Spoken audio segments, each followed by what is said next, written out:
you've heard me talk about Mike Lindell, who I adore. You know, he's the inventor of My Pillow, and how that pillow has given me a good night's sleep that I need. In fact, I never knew how good I could sleep before I had my Pillow. Mike continues to roll out new offers on his products, and the latest one is on his towel sets. Towels aren't something you think about often. I never knew what I was missing until I tried the towels just last year. Now, you have all helped build My Pillow into the incredible company that it is today, and you've trusted Mike Lindell to give you a great night's sleep. Mike's now changing the game with his 6-piece towel set. The set's made with USA cotton, making it extremely absorbent, and yet still providing that soft feel you look for in a towel. The set comes with 2 bath, 2 hand towels, and 2 washcloths, typically retailing for $109.99. But for a limited time, you can get this set for the low price of $39.99. And that's using promo code samsorbo. So remember, all My Pillow products come with a 60-day money-back guarantee. You just go to mypillow.com, click on the radio listener specials to get this insanely low price of $39.99 on the towel set. You'll find deep discounts on other My Pillow products as well. So enter promo code samsorbo, or you can call 800-625-5983. That's 800-625-5983 for these great radio specials. Hi, this is Sam Sorbo. I want to invite you all to join me at the Playbook for Home Learning Conference put on by Underground Education. There's a new community that started online called the Underground Education Community. You can find it by going to samsorbo.com. You can also find all the information about the conference, about how to approach education with your kids. Times are hard for parents right now. There's a lot going on in the schools that we don't like. But I'll tell you something, home learning is easier than you ever thought it could be and more fun than you ever imagined. So join me at the Your Playbook for Home Learning Conference this June 24-25 in Port St. Lucie, Florida. And we're going to have a great time. Go to samsorbo.com for more information on everything. I'll see you there.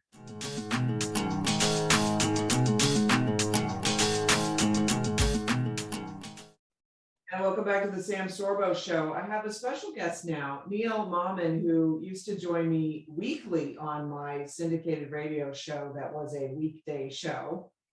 Joins me now. He's the co-founder of a new movement called Every Black Life Matters. He's also co-founded 5 different startup companies in Silicon Valley. He's an author. In fact, his latest book is Does Every Black Life Matter? And he's also authored 40 Days Towards a More Godly Nation, Why Only Churches Can Lead the Way to a Happier, Healthier, Safer, and Mutually Prosperous America. And also one of my favorites is his book, Jesus is Involved in Politics. Why aren't you? Why isn't your church? He has 16 issued and pending patents.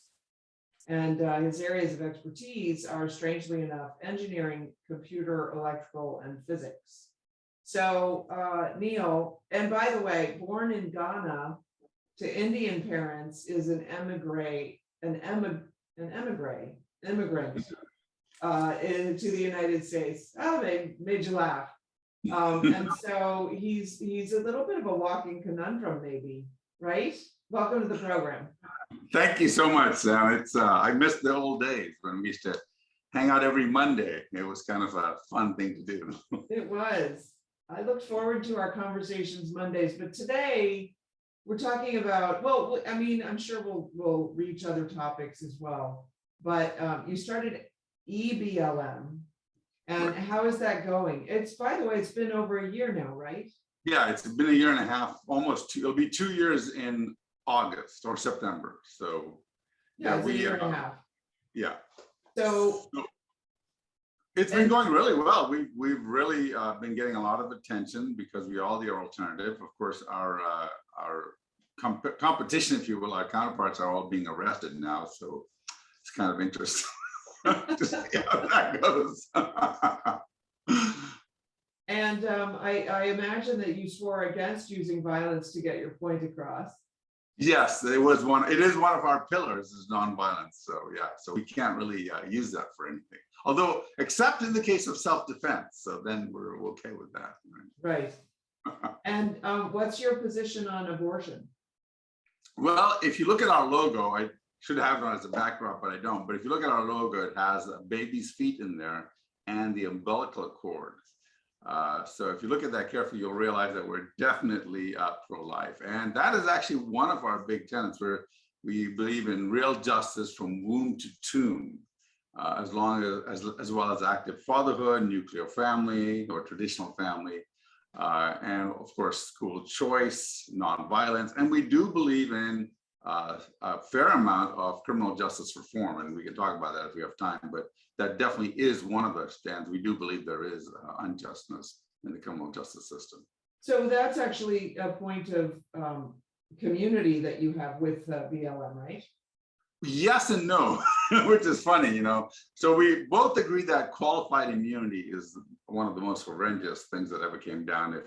If you don't know what that is, it's worth looking up. It's an injustice. It's a travesty of justice. But where we think things should change, they don't. For instance, we think that most of the reasons why you have bad cops and bad policemen on the force is because of the government unions that prevent them from being fired. It's the same thing as the teachers' unions. You can't fire a teacher for being a bad teacher, or in some cases, they've not even been able to fire them for molesting kids yet.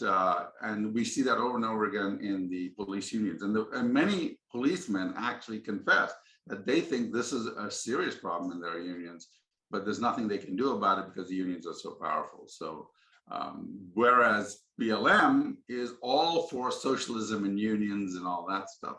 So it's a very interesting dynamic there, the very problem. In fact, we could go down the line of everything that they say is the problem with the Black community, which we agree is the problem with the Black community, like lower incomes, lower literacy rates, and all those things, and gangs and all that stuff. And all their solutions are actually the cause of the problems. And in this case, with the police unions, that's one of the causes of the problems. They tend to be more, well, I shouldn't say they tend to be, they are Marxists. So I think it's very clear where they stand. So the problem that you've identified is actually the union, but that seems to be the solution that they've identified to the same problem. Yes, exactly. So that's number one. But the other problem that we've identified that they won't talk about is what is famously known as the Biden crime bill, self-identified as a Biden crime bill from 1994 and even earlier, where he actually changed the law to put Black men in prison for longer for equivalent crimes that white men could do. For instance, if you were carrying a dime bag of crack, which was the chosen drug of the Black community, and some say, there's arguments that it was actually introduced into the Black community. If you had half an ounce of crack, you would get the same punishment as owning a kilogram of pure cocaine, which only dealers and traffickers would have. And so you would go to 20 years in prison or something like that for having just half an ounce of crack cocaine. So a person using it. Hold on, I think you didn't complete the thought. So if as a Black person, you had a dime bag of cocaine, you would get the same sentence as the white person having a kilo? No, a kilo, yes, exactly, yeah. And so in other words, if you had a crack, it always depends on the crack. If it was crack cocaine, it was punished, but you had the equivalent amount in pure cocaine, like half an ounce of pure cocaine, then you would get like 6 months. But I'm struggling to see the racism, because you're not using race to tell me why this is a problem. Because white kids were using powdered cocaine, Black kids and Black youth were using crack cocaine. And that was a very cultural phenomenon, if you will. So the crack cocaine was used predominantly by the Black community. And so I'm not up on my illicit drugs. That's my problem.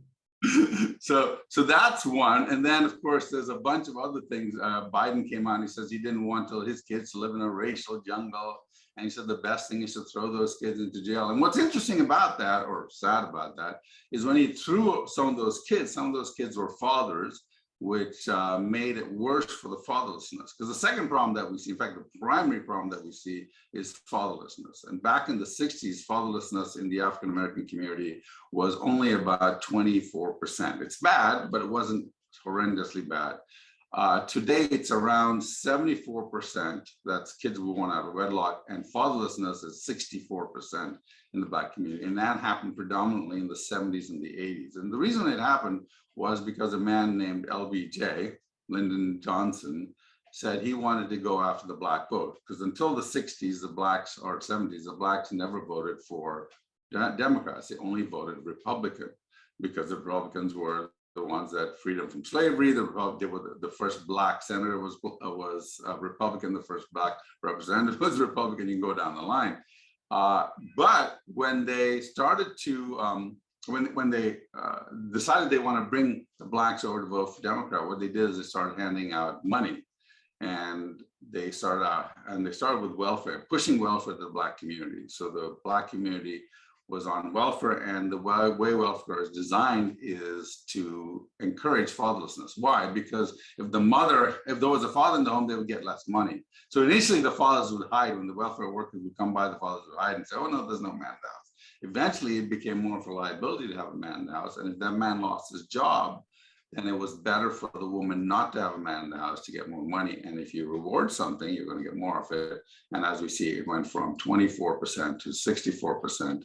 And 72% born out of wedlock. And that is okay. 72% of Black children are born out of wedlock.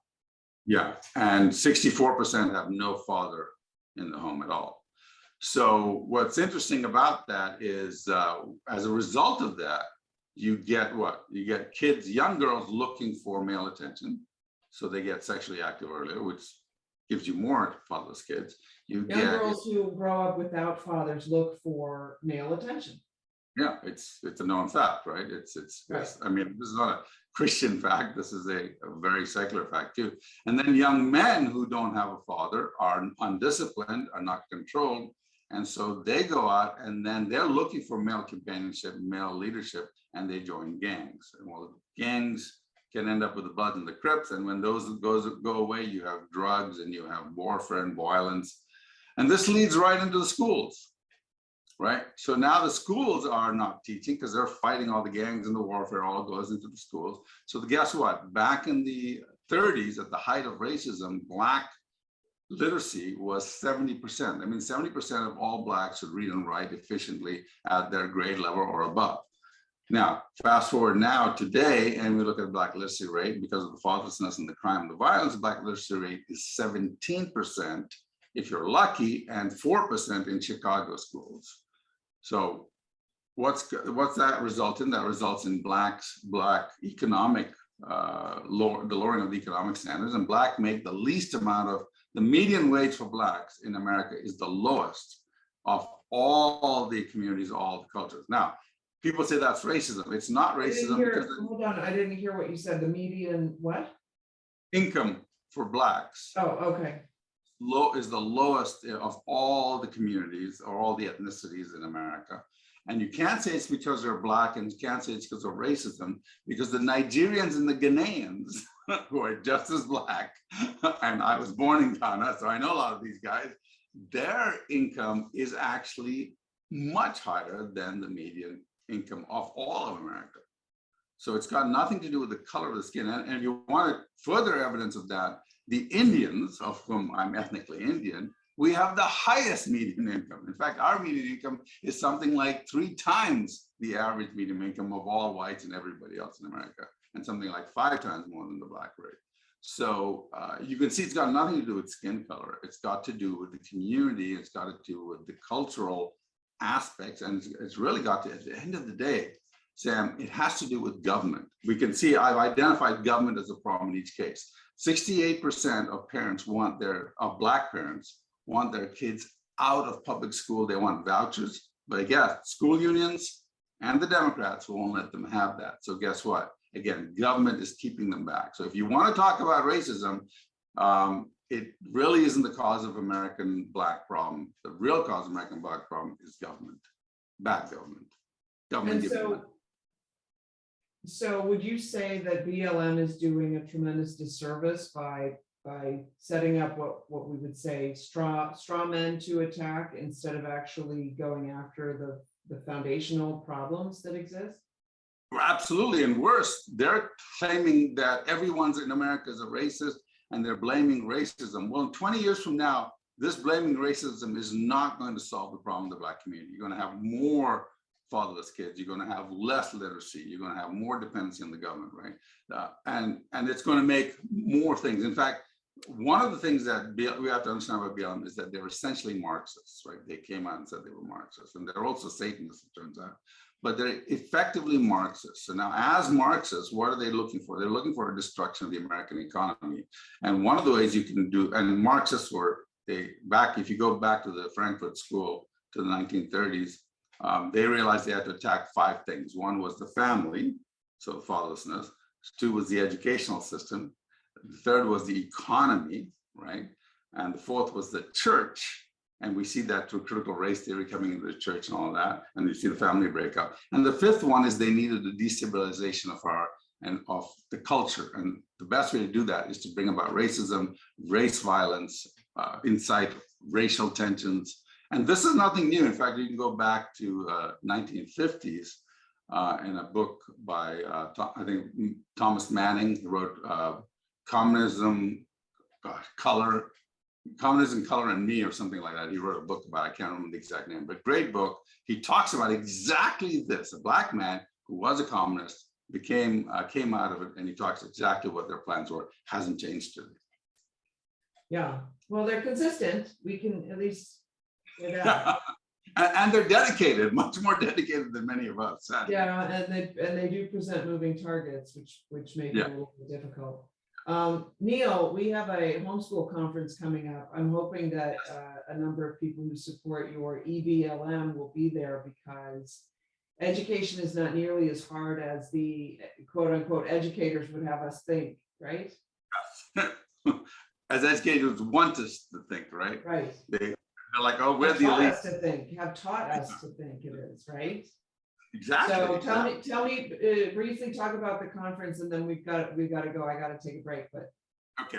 So our conference is in San Jose, California on June 11th. It's an all-day conference, and we will make sure that if you listen to Sam, we'll make sure that you get information on it. Our key speaker is Sam. So if you haven't met Sam in person, this is your chance to meet her. We've got a number of other educators, homeschool educators coming. But basically, the goal of this conference is twofold. One, to teach parents because we've seen thousands and thousands, I don't know what the percentages of parents who are now looking at homeschool. We want to teach you that this is not rocket science.